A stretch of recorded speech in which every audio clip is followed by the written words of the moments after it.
त्यसै गरी आज चाहिँ दसैँको दिन म चाहिँ बिहान नुहाएर अब चाहिँ टक्क लाएर दुर्गा पूजा गर्ने चाहिँ मेरो काम हो।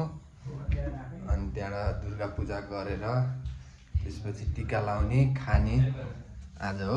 अनि यता चाहिँ पुरै काम भइरह, यता चाहिँ पुरै पकाउने काम भइरह। सुदीपले अचार बनाउने जिम्मामा छन्, सन्दीप पनि त्यही हो। सन्दीपले मासु पकाउने रे, र मम्मी प्याज काट्ने डिपार्टमेन्टमा हुनुहुन्छ, प्याज काटिरहनु भयो। सुदीपले बनाउनुभन्दा धेरै खाइरहन्, यो चाहिँ अलि भएन, खाना भएन है। सन्दीप के छ? टिका छैन के अरे, अनि टिका नभएपछि खाँदै बनाउँदै गरिरहन्, मलाई चुङ्गाइरहन्। मेरो चाहिँ अब खाना हुन्न अहिले टिका नलाउँदासम्म। अब चाहिँ मैले यहाँ पूजा गर्नुपर्छ। यसै गरी हाम्रो बाले पुरै बोडी भाँचेर चिटिक्क पार्न हो। अब हामीले बोडीको सब्जी, अनि यता सुदीपले बनाइरहन् अचार आँपको, त्यो आँपको रे के अरे यो काँक्राको। त्यसपछि अब हामीले चाहिँ के खाइन्छ बा?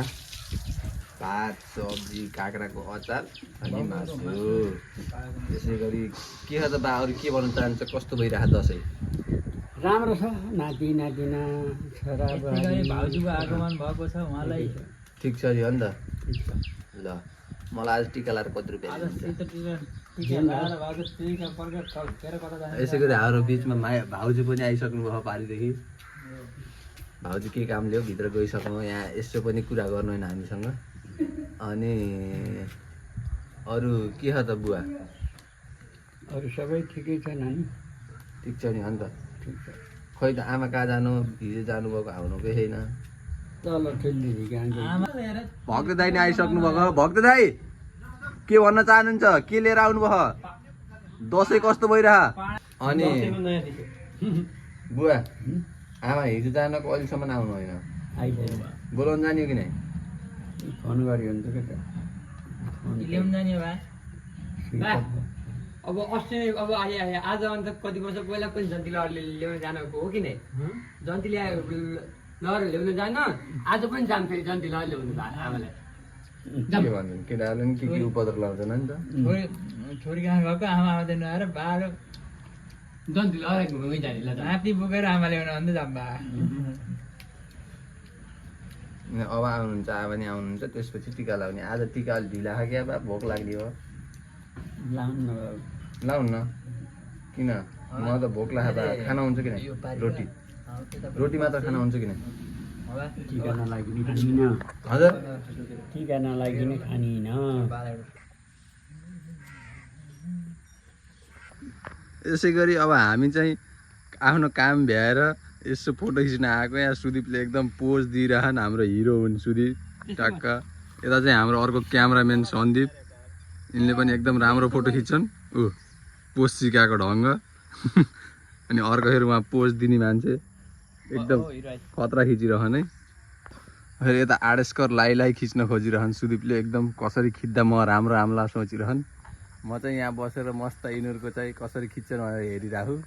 मेरो अझै पालो आएन, मेरो पालो आएपछि ट्याक्क म यो फोटो खिच्छु फेरि। ल गाइस ठिक छ है, किप वाचिङ।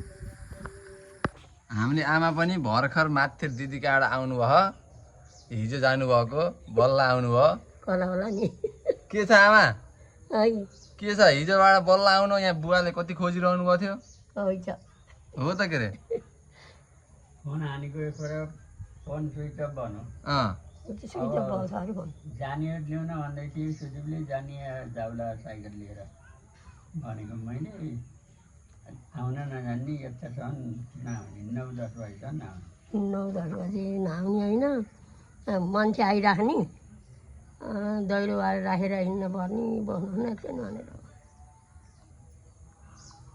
आज त दसैँ आमा के छ त खबर? दसैँ आज के छ त खबर? राम्रै छ, के हुने हो? कमाउनु गएको नाति कमाउनु गएको हुन्, एउटा भएको नाति यहीँ छ। आज मलाई मात्र टिका लगाइदिने, एउटा नाति सित कमाउने हो।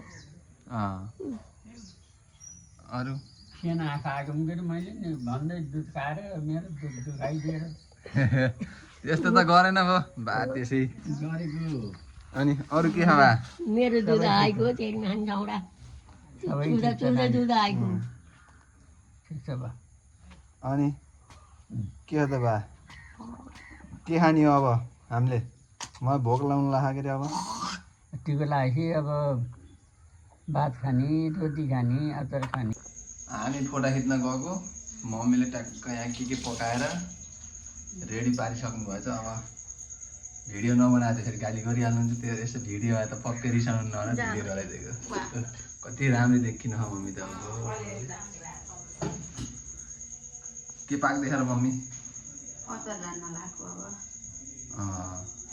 अब टक्क लगाएर मम्मीले मासु पकाएन हुन्थ्यो क्या तर मम्मीले मासु पकाउनुहुन्न जति चाहिँ गरिन् लास्टमा पकाउने आफै हो भन्दै हुन्छ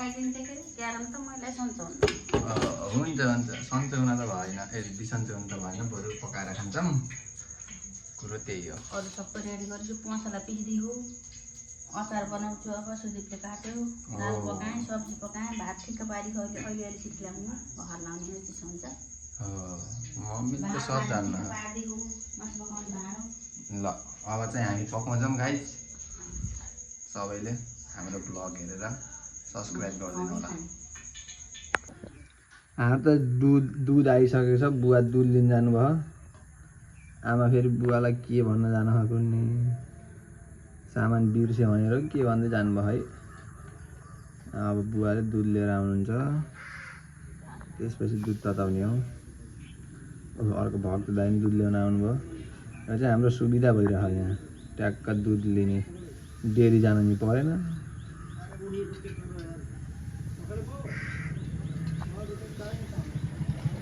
त्यसै गरी अब हामीसँग टिकाराम पहिलाले हिरो हाम्रो गाउँको एउटा फुलको थुङ्गा जस्तो हिरो मान्छे छन् हामीसँग के छ दसैँको माहौल अब दसैँमा टिका छ रमाइलो छ है अहिले चाहिँ किनभने हामी चाहिँ अहिले लगभग 10-11 वर्षपछि हामीले चाहिँ टिका लाउँदैछौँ त्यही भएर यो मुहारमा खुसी छ खुसी छ जे होस् धेरै वर्षपछिको आज चाहिँ निधारमा टिका हुनेछ सेतो टिका लाउने कि रातो ए हामीले यिनी मगर हुन् कि हाम्रो मगर बाजे सेतो टिका लाउँछन् के अरू के भन्न चाहन्छु ल अहिले अब 2022 सालको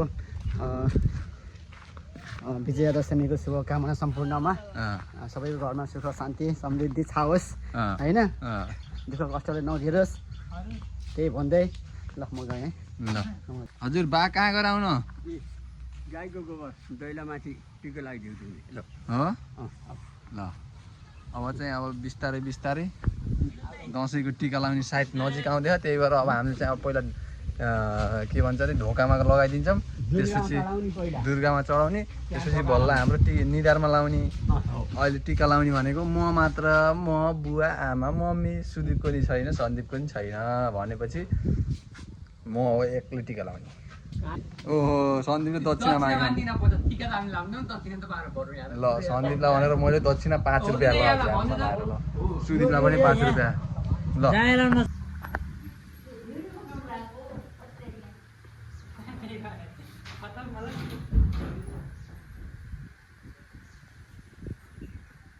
चाहिँ के अब यसो मन्त्र सन्त्र भन्नु पर्ने नि मन्त्र त अब दुर्गा भगवान्ले हामीले रक्षा गर्नुहुन्छ अरू अरू त मलाई आउनु आमा रेडी हो होइन हुन पर्यो छिटो यहाँ त टिका लाउने यहाँ दक्षिणा पाउनु आत्तिरो भयो यहाँ 24 त कति आउने फोटो नि परदेशमा छन् सुख शान्ति रहन् हामीलाई सबै कुरा ठिकै छ यहाँ भएकालाई ठिकै राम्रै छ उहाँ भएकालाई राम्रै होस् नवदुर्गा भगवान्ले रक्षा गर्नु मनले जिताएको पुगोस् रोग कष्ट नलागोस् एउटा मोडाले यहाँ अट्काउने नि हुन्छ बक्ने नि हुन्छ एउटाले ग्यार्ने हो र कतिवटा ल्याउनु त जब तपाईँ गरिरहेको हुन्छ म त गएँ गाई भनेर एक दुःख गएँ गाई गोबर लिएर आएँ गाई गोबर लिएर राखेँ के खोइदिन्छ यति चढाउन देखि लगाउने चढाइदियो बाउको यति पाता म चढाउँछु बस्नु म चढाउँछु तपाईँले चढाउनु विनोद दाई हजुरलाई केही भन्नु भनिहाल्ने एकदम बवाल ह्याप्पी दसैँ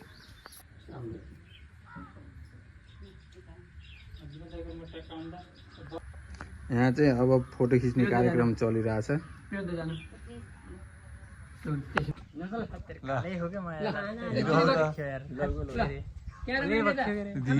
उहाँ हेरेको उता मलाई यहाँ चाहिँ फोटो खिच्ने कार्यक्रम चलिरहेछ है आमा बाको आमा हाँस्नु बाँच्नु यहाँ एउटा हाम्रो क्यामेराम्यान छ नि अर्को क्यामेराम्यानको दाइ ए कति रमाइलो हो कति ल्याउनु त्यो दुख्ने त्यस्तै हो त ल फुल खिचौँ भएन बालाई बाबु कति राम्रो देखिन अब लाउने बेला त भयो के होइन बा भवा लाम नभए बसुमती बस्नु पर्यो अझै सायद आएन अझै 6-15 मिनट ल ल चस्मी काटेर ल चजिलो तिम्रो कति गरी सबै पैसालाई पनि जाउँ बाहिर कति हुँदै जाउँ खुसी रहे जिन्दगीमा खुसी रहे दुखी कहिल्यै नभए त्यही नै हो म रमाए मन आफू रमाए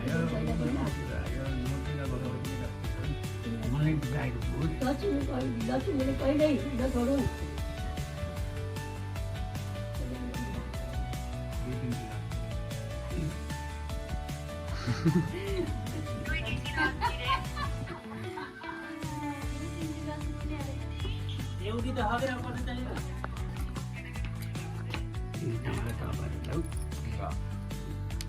म देखाइदिन्छु भरे चाहिँ नि दर्शन ठुलोबा दर्शन दाई दर्शन भाउजू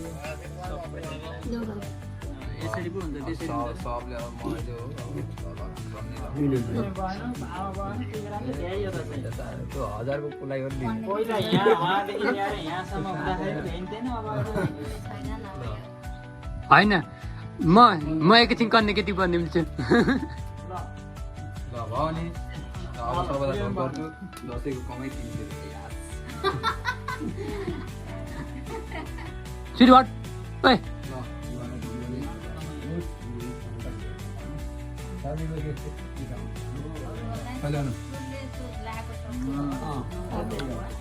खुसी रहे तिमीलाई राम्रो हुँदै जाओस् त्यो लागि भक्म आउँदै पैताला म जाउँ आँटे ताट्यो काम होस्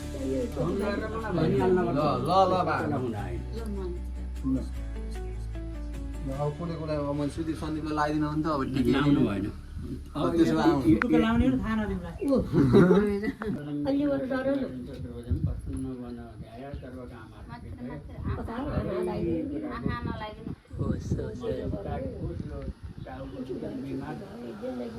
छुटेर जाओस् यस्तै हुँदै हुँदै परिमिति हुँदै गएर छोराहरूले कार किनौँ कारमा तर हिँड्ने हामीले त देख्नु छैनौँ के देख्नु यस्तो मान्छे पालेर दुःख मात्रै हो बुहारीलाई कारमा चढेर गइन्थ्यो र उहाँ दिल्ली जाँदाखेरि दिल्ली जाँदा त गएको मैले चाहिँ अब खुसी रहे सुखी रहे जिन्दगीमा दुखी कहिल्यै नभए पैसा सिधै भाइ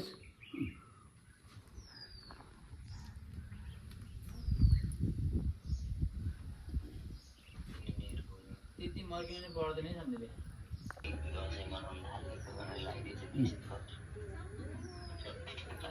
आफ्नो थैलामा बन्जुलो बाँध्नु पहिला घलाउनु यो भित्र राखेर अहिले जति आउँथ्यो ढुरी हाम्रो बुवाले पनि टिको लाउँदै हुनुहुन्छ आफूभन्दा सिनियर अरू नभएपछि बुवाले चाहिँ तुलसीको पातले चाहिँ टिका लाउनु भयो शिक्षे फेरि मन्त्र सुनाएका गुरु मेरो तर्फबाट नवदुर्गा भगवतीको रक्षा गरून् टिका लगाइदिएको छु किन यति टाढा टाढा बुवा फोन यहाँ उहाँबाट आशीर्वाद दिनु मैले टिको लगाइदिन्छु तिमी खुसी रहे सुखी रहे जिन्दगीमा दुःख नपरुन् दम्पतिको मिलन हुन्छ हुन्छ दम्पतिको जिन्दगीमा विरति कहिले नहोस् राम्रो मातन्दरी राम्रो होस् सुखी रहे खुसी रहे जिन्दगीमा लक्ष्मीले बास गरून् त्यही हो आखिर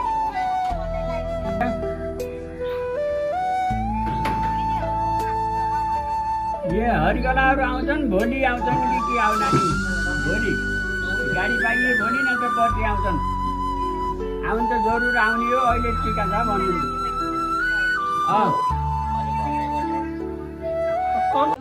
यसै गरी भर्खरै भिराजु पनि आइसक्यो हाम्रो घर नयाँ ल्याएको अस्ति नैको नयाँ धेरै पहिलाको देखे आएन त मैले निकल से भाइ तिनी भित्र राखेको के छ भिनाजु खबर ह्याप्पी दसैँ ह्याप्पी दसैँ तपाईँ बुटोलदेखि कसरी आउनुभयो पहिला म मोटरसाइकलमा आएँ बाटासम्म अँ त्यहाँबाट आएँ बसमा बल्ल बल्ल बस पाएँ त अँ चनौटादेखि जिपमा आएँ हो भिनाजु सायद अब साँझ आउनु भन्नुभयो त बहुत छिटो आउनुभयो त्यहाँबाट त्यहाँ चौकबाट हिँडेर भित्र गएँ अँ बाटे ताले त्यहाँ भल्सौरा जाने झिङ्गा जाने मान्छे थिए अब भिनाजुको हातको पनि टिका लगाइन्छ के छ दिदी भन्नु ह्याप्पी दसैँ हेप्पी दसैँ अँ के भन्न चाहन्छ दसैँको शुभकामना दिनु सबैलाई दिदी भर्खर आउनुभएको छ ल भन्नु दसैँको शुभकामना दसैँको शुभकामना छ अँ मेरा माइती जति सम्पूर्णलाई र देशवासी गाउँवासी सबैलाई अँ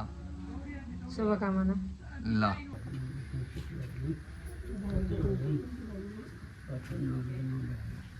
के जान्ने हो र के हो त्यही राम्रो होस् भन्ने त्यही त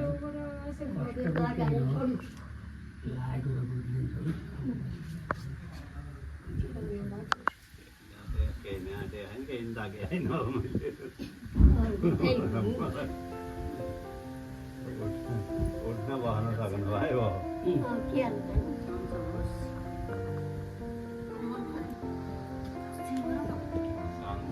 अब लौटेको दिन जति लाग्छ